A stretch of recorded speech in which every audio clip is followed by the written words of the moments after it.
I'm Alex Rienzie, one of the filmmakers who, alongside Connor Burkesmith, sued the National Park Service on December 18th. 24 hours after our lawsuit, the Senate unanimously passed the Explore Act. Biden just signed it, replacing the regulations that almost got us arrested. Under the old law, any videos or photos with potential commercial intent require a permit. No permit? Misdemeanor. The Park Service can lock you up for 6 months, fine you $5,000, or ban you from the park you love. Now, Congress created that law with big Hollywood studios in mind, which makes sense. But with the dawn of the smartphone, the Park Service got carried away and started harassing athletes with GoPros and small impact crews. But here's the biggest problem. In each park, one unelected bureaucrat acts as judge, jury, and executioner. They have no legal training, make it up as they go, and reject permits for any reason, assuming they provide a reason at all. So with that backdrop, let's dive into our story.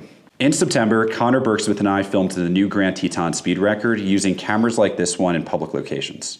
We were indistinguishable from other climbers and didn't interfere with anybody else's experience. We applied for permits following the 30-day requirement and paying a non-refundable $325 fee. First, the permit manager changed the rules, requiring 60 days instead of 30 days, rendering the permit useless, as by then the mountain's covered in ice and snow. Second, they told us they'd never grant a permit for a speed record, citing nonsensical reasons. Knowing our rights, we filmed anyway, and then the Park Service threatened us with criminal charges. My dad was a New York cop for 30 years. We obviously respect honest law enforcement, but that's not this. This summer, Connor Burkesmith and I filmed the new Grand Teton speed record. Then, the National Park Service threatened us with criminal charges. On December 18th, Connor and I sued the National Park Service alongside the National Press Photographers Association, with FIRE representing us for free. News of our lawsuit made its way to the senators responsible for the Explore Act, joining thousands of organizations and individuals already advocating for that bill. 24 hours after our lawsuit, the Senate surprised us all, passing the bipartisan Explore Act and sending it to Biden's desk. Biden just signed it, overriding the very regulations that almost got us arrested. So here's the new system.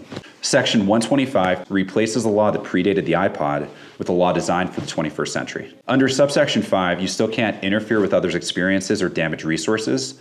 Guardrails for the following rules. 1, groups of less than 6 or those documenting allowed activities don't need permits. 2, groups of 6 to 8 need a free de minimis permit. 3, groups of 9 or more need a full permit. So my takeaway, Section 125 is thoughtful legislation and a rare bipartisan win that should make almost everyone happy. The Explore Act also improves accessibility for the disabled, provides affordable housing in gateway communities, and improves climbing safety. I have a brother with cerebral palsy, work as an adaptive ski instructor, live in a gateway community, and regularly use fixed anchors. So I'm excited for much more than just Section 125. Find links in our bio to support FIRE and the NPPA. Also, big thanks to Senator Barrasso for pushing Explore over the finish line.